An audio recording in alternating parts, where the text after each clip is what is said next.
Hello everyone, welcome to my YouTube channel.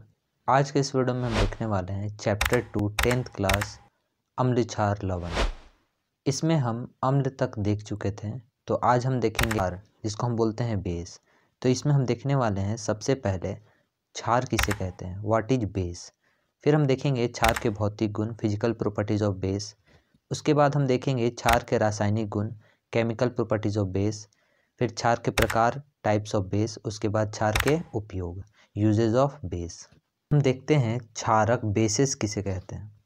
तो answer है वे पदार्थ जिनका स्वाद कड़वा होता है और जो लाल लिटमस पेपर को नीला कर देता है, क्षारक कहलाता है। उदाहरण के लिए हम साबुन ले सकते हैं, ठीक है। और भी एक चीज़ आप ऐड कर सकते हो जो थोड़ा सा चिपचिपा होता है, ठीक है। तो इसमें देखिए लाल लिटमस पेपर को नीला कर देता है। अम्ल में क्या था, नीला लिटमस पेपर को लाल कर दे रहा था, और इसमें उल्टा है, लाल लिटमस पेपर को नीला कर देता है। अब हम देखते हैं क्षारकों के भौतिक गुण, फिजिकल प्रॉपर्टीज ऑफ बेस। तो क्षार के भौतिक गुण निम्नलिखित हैं। फर्स्ट, क्षार जो होता है जल में विलय होता है, मतलब जल में वो घुल जाता है और स्वाद में तीखा और कड़वा होता है। सेकेंड पॉइंट है, लाल लिटमस पेपर को क्या करता है, नीला कर देता है।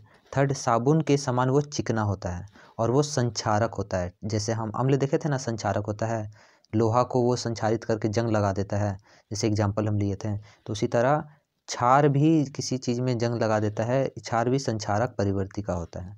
ओके, अब हम आते हैं क्षारकों के रासायनिक गुणधर्म पर, केमिकल प्रॉपर्टीज ऑफ बेस। तो केमिकल प्रॉपर्टीज ऑफ बेस जानने के लिए सबसे पहले हमको क्या करना पड़ेगा, उसको कोई चीज़ के साथ रिएक्शन करवाना पड़ेगा। केमिकल प्रॉपर्टीज है इसलिए रासायनिक गुण है। भौतिक गुण में हम क्या करते हैं, कोई भी चीज़ का हम टेक्सचर देखते हैं, उसका कलर देखते हैं, उसका स्वाद से हम पता कर लेते हैं कि वो ये चीज़ है। लेकिन रासायनिक गुणधर्म में हमको क्या करना पड़ता है, उसको रिएक्शन करवाना पड़ता है कोई भी चीज़ के साथ, ठीक है। तो सबसे पहले हम क्या करेंगे, धातु के साथ रिएक्शन करवाएंगे। उसके बाद अधात्विक ऑक्साइड के साथ रिएक्शन करवाएंगे। उसके बाद अम्ल के साथ अभिक्रिया करवाएंगे। तो यहाँ पर आप एकदम नोट कर लेना कि ये तीन चीज़ के साथ अभिक्रिया कराने पर क्या निकलता है, ठीक है, बहुत ज़्यादा इम्पोर्टेंट है। तो सबसे पहले धातु के साथ अभिक्रिया करवाते हैं। तो जब भी क्षार जो होता है धातु के साथ अभिक्रिया करके लवण और हाइड्रोजन गैस निकालता है, एकदम सेम है अम्ल के जैसा। अम्ल भी धातु के साथ अभिक्रिया करके क्या निकालता है, हाइड्रोजन गैस। तो यहाँ भी क्षार को जब हम धातु के साथ अभिक्रिया करवाएंगे तो लवण निकलेगा और हाइड्रोजन गैस निकलेगा। ये वाला आप एग्जाम्पल लिख सकते हैं, ठीक है। यहाँ पर आप एरो दे देंगे, इज इक्वल टू नहीं होता है। सेकेंड है अधात्विक ऑक्साइड के साथ अभिक्रिया, रिएक्शन विथ नन मेटल। तो क्षार जो होता है अधातु ऑक्साइड के साथ जब भी, मतलब अम्लीय ऑक्साइड के साथ अभिक्रिया करके लवण और जल बनाता है। यह अभिक्रिया धातु के ऑक्साइडों की अम्लीय प्रकृति को सिद्ध करती है।